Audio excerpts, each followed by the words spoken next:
বাংলাদেশে আটক 14 জন মৎস্যজীবী। কুলতলির 14 জন মৎস্যজীবীকে আটক করা হয়েছে। বাংলাদেশ জলসীমায় তারা ঢুকে পড়ে। ভারতীয় ট্রলার সেখানে ইঞ্জিন বিকল হয়ে যাওয়ায় বিপত্তি ঢুকে পড়ে বাংলাদেশের জলসীমায়, আর তারপরে তাদেরকে আটক করা হয়। অর্পণ প্রতিনিধি রয়েছেন সঙ্গে। অর্পণ, একদমই দেখো, 14 জন মৎস্যজীবী মসজিদের যে গোপালগঞ্জ গ্রাম সেখান থেকে তারা রওনা দিয়েছিলেন এবং মাছ সমুদ্রে যখন তারা মাছ ধরছিলেন সেই সময় হঠাৎই ট্রলারের ইঞ্জিন বিকল হয়ে যায়। যেটা জানা যাচ্ছে যে ইঞ্জিনের মধ্যে জল প্রবেশ করে এবং ইঞ্জিন বন্ধ হয়ে যাওয়ার কারণেই প্রবল জলোচ্ছ্বাস শুরু হয় এবং সেই সময় তারা বাংলাদেশের জলসীমার মধ্যে প্রবেশ করেন। ইতিমধ্যেই বাংলাদেশের তরফ থেকে যে মৎস্যজীবী সংগঠন সেখান থেকে জানানো হয়েছে যে 14 জনকে তারা যারা বর্ডার সিকিউরিটি ফোর্স ছিল তাদেরকে আটক করে নিয়ে গেছে এবং মৎস্যজীবী ইউনিয়নের পক্ষ থেকে যেমন বাংলাদেশের সঙ্গে যোগাযোগ করা হয়েছে, প্রশাসনিক তরফ থেকেও 14 জনের যে নাম যারা গিয়েছিলেন তাদের ইতিমধ্যেই পরিচয়পত্র পাঠিয়ে দুই দেশের সঙ্গে কথা চলছে এই মৎস্যজীবীদের দ্রুত ফেরানোর জন্য। আচ্ছা, গত ইংরেজি 13/10/2025 FB শুভযাত্রা নামে একটি ট্রলার বঙ্গোপসাগরে মাছ ধরতে যায়। ট্রলারটির ইঞ্জিন বিকল হয়ে বাংলাদেশ জলসীমানা ঢুকে পড়ে এবং বাংলাদেশের নৌবাহিনী আমাদের সেই ট্রলার এবং মৎস্যজীবীদের সঙ্গে নিয়ে বাংলাদেশে চলে যায়। গিয়ে আমরা দেখলাম আমাদের মৎস্যজীবীদের খুবই অত্যাচার করছে এবং দড়ি দিয়ে বেঁধে তাদের নিয়ে যাচ্ছে। আমরা সরকারের কাছে আবেদন করব যাতে আমাদের এই মৎস্যজীবীরা দ্রুত ওদেশ থেকে আমাদের দেশে ফিরিয়ে আনা যায়। জলদাপাড়ায় হলং রুট খোলার দাবিতে বিক্ষোভ। জাতীয় উদ্যানে পর্যটন ব্যবসায়ীদের বিক্ষোভ। মাদারিহাট থেকে হলং রুট এখনো বন্ধে বিক্ষোভ। বাকি 3 রুট খোলা থাকলেও বন্ধ হলং রুট। কথা বলবো, রাজকুমার প্রতিনিধি রয়েছেন আমাদের সঙ্গে। রাজকুমার, একদমই রুমেলা, দেখো এই যে রুটটি বন্ধ রয়েছে অর্থাৎ হলং রুট, সেই হলং রুট খোলার দাবিতে একদিকে যেমন পর্যটকরা আন্দোলনে সামিল হয়েছেন, তারা বিক্ষোভ দেখাচ্ছেন, তারা দ্রুত এই রুট খুলে দেওয়ার দাবি জানাচ্ছেন।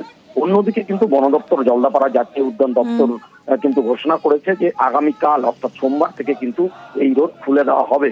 যে হলং ব্রিজ ভেঙে যাওয়ার কারণে কিন্তু এই রুটটা বিধ্বস্ত হয়ে পড়েছিল।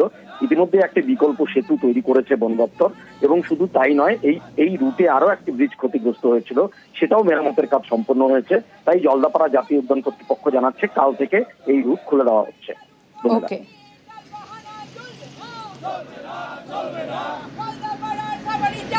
আমরা কতদিন বসে এদেরকে দেবো মাইনে? আমাদের অবস্থা খুব খারাপ হয়ে গেছে। এই শিল্পের সাথে কত মানুষ, গ্রামের মানুষ এর মধ্যে যুক্ত আছে, তাদের কি হবে? তাদের কথাও কেউ ভাবছে না।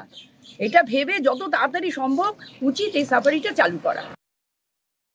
প্রায় 15 দিন হতে চললো যেখানে জলদাপাড়ার মূল গেট বন্ধ। আমাদের তো রুজি রুটি বন্ধ হয়ে গেছে। এটার উপরে বেশ করেই কিন্তু আমরা থাকি, আমাদের কিন্তু আলাদা করে কোনো চাওয়া পাওয়া নেই। তো আমার অনুরোধ এটাই যে যত তাড়াতাড়ি সম্ভব এই অবহেলার দিক থেকে সরে গিয়ে যেন কিছুটা মর্যাদার সাথে এবং তৎপরতার সাথে জলদাপাড়ার যে মেন গেট, আমাদের যে মাদারিহাটের মূল এন্ট্রেন্স, সেটা যেন ওপেন করার ব্যবস্থা করা হয়।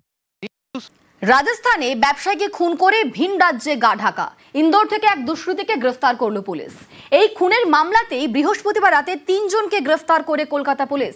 সল্টলেকের একটি আবাসনে ঢুকে পড়েছিল এক খুনি।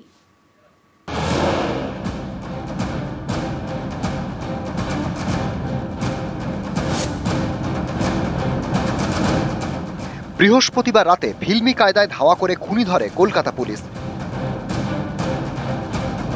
রাজস্থানে এক ব্যবসায়ীকে খুন করে কলকাতায় গা ঢাকা দিয়েছিল এই খুনিরা।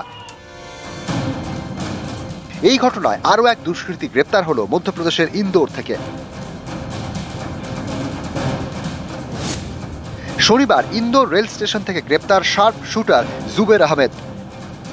লোকাল পুলিশ প্লাস ডিডিকে বলা হয়েছিল, ওরা 2 জনকে প্রথম ধরে অ্যান্ড একজন একটু দূরে ছিল, ও প্রথমে পালিয়ে যায়, পরে ওকে ধরা হয়েছে।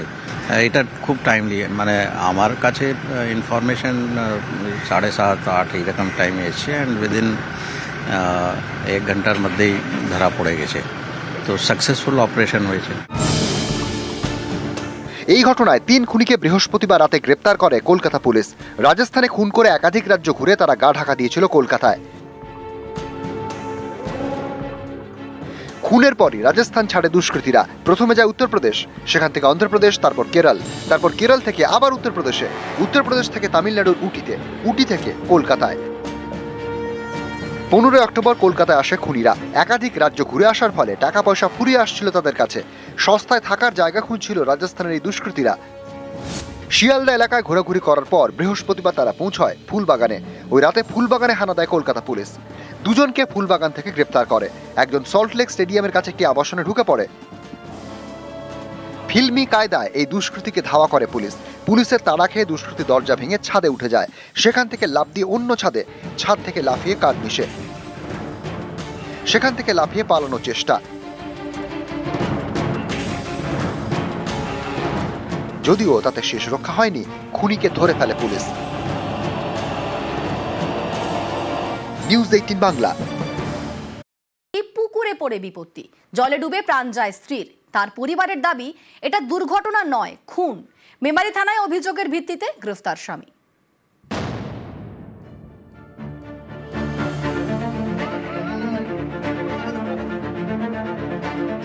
পুকুরে পড়ে গিয়েছে গাড়ি, জলে ডুবে প্রাণ গিয়েছে স্ত্রীর, তবে বেঁচে গিয়েছেন স্বামী। দেখলে মনে হবে দুর্ঘটনা, কিন্তু মেয়ের বাড়ির পরিজনরা মানতে নারাজ। তাদের দাবি এটা দুর্ঘটনা নয়, খুন। এই নিয়ে পূর্ব বর্ধমানের মেমারিতে জোর শোরগোল। মেমারির বাসিন্দা আসমা তারা বিবি, বয়স 35। তার স্বামী শেখ মফিজুল ওরফে মুকুল, 15 বছরের বিয়ে। তাদের এক সন্তানও রয়েছে। শুক্রবার রাতে গাড়িতে করে বর্ধমানের দিক থেকে মেমারিতে ফিরছিলেন স্বামী স্ত্রী। পথে বিপত্তি। মেমারির ঘোষ এলাকায় রাস্তার পাশে পুকুরে নেমে যায় গাড়ি। ডুবে যান আসমা তারা। জল থেকে উঠে আসেন তার স্বামী মফিজুল। পরে ডুবুরি নামিয়ে উদ্ধার করা হয় আসমা তারাকে। ততক্ষণে সব শেষ। এটাকে দুর্ঘটনা বলে মানতে নারাজ মহিলার বাবার বাড়ির পরিজনরা। তাদের দাবি সম্প্রতি বিবাহ বহির্ভূত সম্পর্কে জড়িয়েছিলেন মফিজুল। এই নিয়ে মাঝে মধ্যেই স্বামী স্ত্রীর অশান্তি হতো। পথের কাঁটা সরাতেই খুন করা হয়েছে। এটা দুর্ঘটনা নাই, ও গলা টিপে মেরে পেড়িতে ফেলে দিয়েছে। আমার বোনটাকে এত অত্যাচার করতো, মারতো একটা মেয়ের জন্যে। ওকে নিয়ে গিয়ে রাস্তায় গাড়িতে মেরে সেই গাড়িটা জলে ফেলে দিয়েছে আর ও ঝাঁপ দিয়ে দিয়েছে। দুর্ঘটনা নয়, সম্পূর্ণ নাটক, মানে একটা অ্যাক্সিডেন্টের নাটক করেছেন, যাতে আমি অ্যাক্সিডেন্ট করেছি বলে মানুষের কাছে বেঁচে যাবো। মেরে দিয়েছে একবার, অ্যাটেম্প টু মার্ডার। শনিবার সকালে মেমারি থানায় অভিযোগ দায়ের করা হয়। দুপুরে গ্রেপ্তার আসমা তারার স্বামী। পরিবারের লোকজন আপনার বিরুদ্ধে অভিযোগ আসছে যে আপনি আপনার স্ত্রীকে মেরেছেন, এর একটা অভিযোগ আনছেন, কি বলবেন? হ্যাঁ, আপনি করেন? কোনো পাপ ছিল না। কি করে হলো ওটা? মনে কোনো পাপ ছিল না। কাল কোথায় গিয়েছিলেন? ডাক্তার নিয়ে গেছিল। কোন ডাক্তারখানে নিয়ে গেছিলেন কালকে? হ্যাঁ, বর্ধমান দেবযানী। আপনাকে পুলিশ অ্যারেস্ট করলো কেন তাহলে? পূর্ব বর্ধমান থেকে ক্যামেরায় সন্দীপ পালের সঙ্গে শরদিন্দু ঘোষ, নিউজ 18 বাংলা। বলছে পরিবার ফোন করেছে, তুমি বলছে